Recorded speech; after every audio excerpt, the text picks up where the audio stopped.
এই দেখুন আমার টুকুর কি হচ্ছে, এইভাবে রক্ত বেরোচ্ছে নাক থেকে। দুদিন ঠিকই ছিল, আবার এরকম হচ্ছে। কেন হচ্ছে কি জানি। ডাক্তার, ভালো ডাক্তারই দেখানো হচ্ছে, তার সত্ত্বেও এরকম হচ্ছে। জানি না কেন এটা হচ্ছে। স্নানও করানো হচ্ছে এখন অনেক, মানে আগের থেকে অনেক, সপ্তাহে 4 দিন করে এখন স্নান করানো হচ্ছে। তার সত্ত্বেও এরকম কেন হচ্ছে, কেউ যদি জেনে থাকেন তাহলে অবশ্যই একটু জানাবেন কমেন্টে। কেন হচ্ছে জানি না। ওষুধ দিলাম, এখন কিছুদিন ঠিক ছিল, 10-15 দিনের মতন ঠিক ছিল, আবার আজকে এই বিকেল থেকে এরকম। বাবা এই দেখুন নাক থেকে এরকম রক্ত আসছে। দেখুন আমাদের সেই পদ্ম গাছটা, একটা পদ্মের কড়ি এসছে। এই দেখুন ছাদের যে আমার বেদানা গাছটা ছিল, এই দেখুন এই বেদানাটা মনে হয় থাকবে, মনে তো হচ্ছে। এখন দেখা যাক, হলে অবশ্যই দেখাবো। কারণ যতবারই বেদানার ফুল এসছে ততবারই নষ্ট হয়ে গেছে। অনেক ফুল এসছিল, তাও অনেক। যদি বেঁচে থাকতো ফুলগুলো 20টার মতন তো বেদানা পেতামই। গাছটা সত্যি আমি রাস্তা থেকে কুড়িয়ে এনে লাগিয়েছিলাম, গাছটা খুব সুন্দর হয়েছে, কিন্তু বেদানা ফুলগুলো ধরছে না, পড়ে যাচ্ছে। আর টোগো এখন একটু ভালো আছে। কালকে রাতে একটু শরীরটা বেশি খারাপ হয়ে গেছিলো, ডাক্তারকে আবার ফোন করলাম, ডাক্তার ওষুধের লিখে দিল, নিয়ে ওগুলো খাওয়ানোর পর এখন একটু ঠিক আছে। আবার এখন যাব ওষুধ আনতে। ওর রোগটা হলো হ্যাঁচি দিতে দিতে মানে রক্ত চলে আসে। আর এই হ্যাঁচিটা দুটো কারণে, একটা হলো যে গায়ে পোকার জন্য, ওইটার তো ট্রিটমেন্ট চলছে, তার সত্ত্বেও এটা কেন হচ্ছে জানি না। আর একটা ঠান্ডার জন্য, তো ঠান্ডা কিছুই নেই, ডাক্তার যেটা দেখলো বলল। আর পোকার জন্য তো অনেক কিছুই ব্যবহার করছে, শ্যাম্পু, তারপর অনেক অনেক নাম যেগুলো আমি ভালো করে জানি না। তো ডাক্তারের নিয়ম অনুমতে সবই দেওয়া হচ্ছে, তার সত্ত্বেও এটা কেন হচ্ছে। কিছুদিন 10-20 দিনের মতন ঠিকই ছিল, কালকে রাতের থেকে আবার হঠাৎ করে একটু ঠিক আছে এখন। তাই পুকুর পাড়ের দিকে ওকে নিয়ে আসলাম। মা বললো একটু ঘোরা, ঘরে রাখিস না।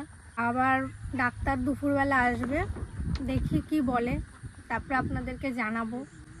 ভালো লাগছে না, মন টন একদমই ভালো লাগছে না।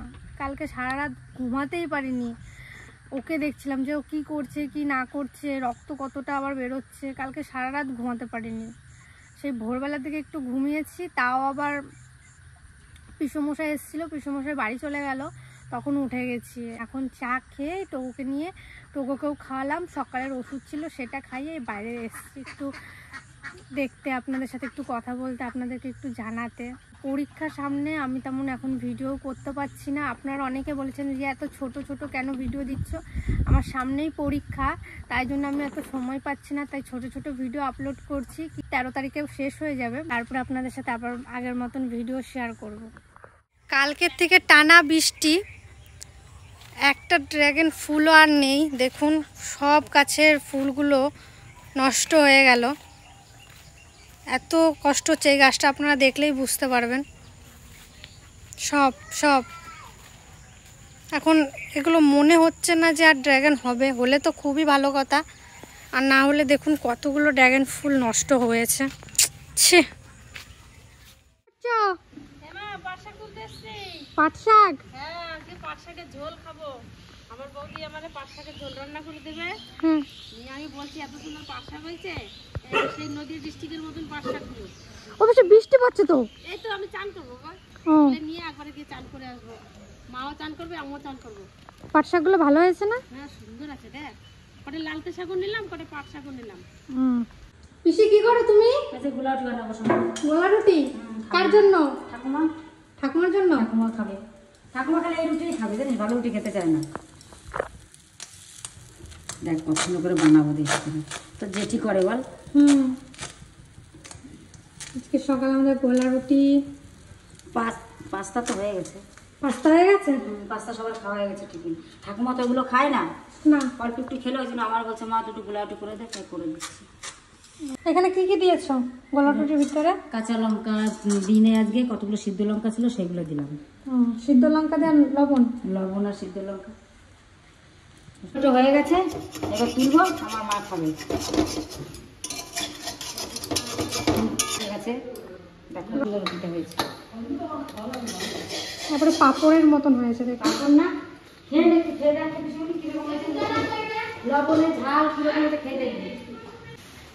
ঝাল লাগছে, নুন কম, আমি নিয়ে যাবো। ভালো লাগছে বেশি? দারুণ লাগছে মা, একটু চারা তুলে দিবি আমারে? আমি হয়েছে, গুড়ায় চারা হয়েছে। Love you, I love you too. I love you two.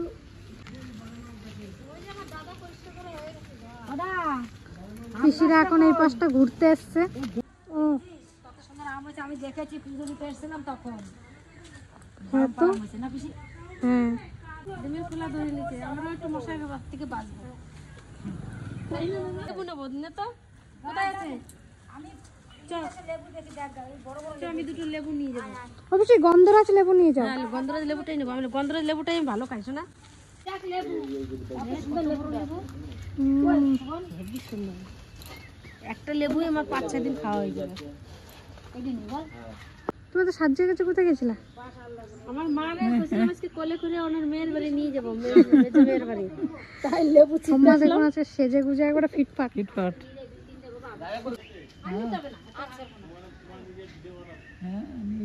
আর নেবো না, এই 4টাতেই হয়ে যাবে। যদি ঘরে একটা লাগে দিয়ে যাবো, আমি 3টে নিয়ে যাবো। দেখুন কত বড় বড় লেবু, কলা ফুল ফুটে গেছে এদিকে। ওইটা কি বোট খেলে কেউ ক্রাম বোট? হ্যাঁ, দেখিস তো, এটা কলা ফুল ফুটছে না। কিছু খাবি না? তুমি খাও, তুমি খাও। না না, নিজেরাই ঠিক করছে পিসি। ঠিক করছি তো বাবা, বাবা, কাকা, জ্যাঠা, ভাই সবাই। তবে আমারে বাদ দিয়ে দিলামও তো করে দিলাম গদ্দা। ও করছে বলে। ফুলটা কি ফাইন লাগছে না? যেখানে যে আমার ফুলের দিকে শুধু। আপনারা অনেকে কমেন্ট করেছিলেন যে রিয়া এবার কি আর মাটির উনুনে তোমাদের রান্না হবে না? অবশ্যই হবে, তার জন্য এই রান্নাঘর ঠিক করা হচ্ছে। আর বর্ষাকালটা গেলেই ঘর বাড়িটা আরও ঠিক করা হবে, কারণ বর্ষার মধ্যে যতই পরিষ্কার করছি সে আবার বৃষ্টির জল পেয়ে মাটিগুলো ধুয়ে ধুয়ে চলে যাচ্ছে। তাই ঠাকুমা বলেছে বর্ষাটা একটু থামুক, তারপরে যাব। তুমি তো মা, এই যে এই মাকে বলছি যে মা ক্যামেরা ধরেছে, ওই মাকে একটা দিয়েছি ফুল, তোমাকে একটা দিচ্ছি। আই লাভ ইউ মা, এই নাও মা, আই লাভ ইউ মা। আই লাভ ইউ টু বলা ঠাকুমা। আমার 3টে মাকে আমি দিয়েছি, আর 2-3টে মা ওই বাড়ি 2টো আছে, আর 2টো মামা বাড়ি গেছে। কিন্তু খুব খারাপ লাগছে, ওরা নেই বাড়িতে। বাচ্চাটার জন্যই ঘরটা এখন খিলে, কিন্তু ওর জন্য মনটা প্রচুর সবারই খারাপ লাগছে। কেউ আর কি ভালো থাকতে পারছে না, সবসময় মনে পড়ছে বাচ্চাটার কথা, তিতলির কথা। আর চম্পা তো আছেই, চম্পার থেকে এখন আমাদের মা দুটোর বেশি দরকার। চম্পা ভিডিওটা দেখবে, বলবে তুমি আমাকে দরকার পড়ছে না, তোমার মাকে নিয়ে যাও। কালকেও ফোন করেছিলাম, বলছে ঠিক আছে যখন আমাকে লাগবে না মেয়ে দুটো নিয়ে যাও। বলছে ঠিক আছে নিয়ে আসবো। আমার মা আমাকে এটা দিয়েছে, ভালো কথা, সবার মা সবাইকে দিয়েছে। সবার মা সবার মেরে দিয়েছে, আর আমি আমার দিদিরে দিই। নাও দিদি, আই লাভ ইউ। আমার দিদি লজ্জা পাচ্ছে, দেখেছো? নাও দিদি নাও। এই বর্ষাকালে এত ফুল কি করবো? ঠাকুরের পুজো হয়ে গেছে, এখন আমার মার পুজো করি ফুলগুলো দিয়ে। তোমার পুজো হচ্ছে আমার সাথে। কি করছো তোমরা দুজন? তাহলে আজকে দুপুরে কি কি হবে? দুপুরে ভেন্ডি দিয়ে মাছ দিয়ে হ্যাঁ, তরকারি, আর পাট শাকের তরকারি, আর উচ্ছে দিয়ে আলু দিয়ে মাছ আছে ভিতরে। এইখানে একটা শোল মাছ আছে, তারপর ট্যাংরা মাছ আছে, শিঙ্গি মাছ আছে, তারপরে এই যে একটা পুঁটি মাছ আছে। মানে সব রকম মাছ।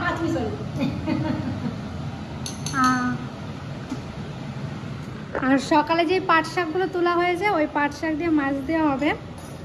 তো অনেকে অনেক রকম রান্না করে খান, অনেকে বলেন যে উচ্ছে দিয়ে মাছ খাওয়া যায় নাকি, পাট শাক দিয়ে মাছ খাওয়া যায় নাকি। সব রকমভাবেই খাওয়া যায়। রেসিপিগুলো দেখতে চাইলে অবশ্যই দেখাবো। আর আজকের ভিডিওটা কেমন লাগলো সেটা জানাবেন। ছোট্ট একটা ভিডিও উপহার দিলাম, আগেই বলেছিলাম আমার পরীক্ষা চলছে, তেমন কোনো সময় পাচ্ছি না। যেটুকু পেয়েছি সেটুকু একটা ছোট্ট একটা ভিডিও উপহার দিচ্ছি। আর এখন টোটোতে বসে আছি পিসমশাইয়ের, তো পিসমশাইও এসছে তাই জন্য। অনেকে আগের দিনে একটা কমেন্ট করেছিলেন যে অনেকে বলেছিলেন রিয়া তোমার প্রিয় রং কি, তাই ভাবলাম কমেন্টের উত্তরটা দিই। আমার প্রিয় রং হলো সাদা। সাদা কালার আমার খুবই ভালো লাগে, কিন্তু সাদা কালার ড্রেস খুবই কম, কিন্তু আমার সাদা কালার, কালো কালার বলুন, এই সব কালার খুবই পছন্দ হয়।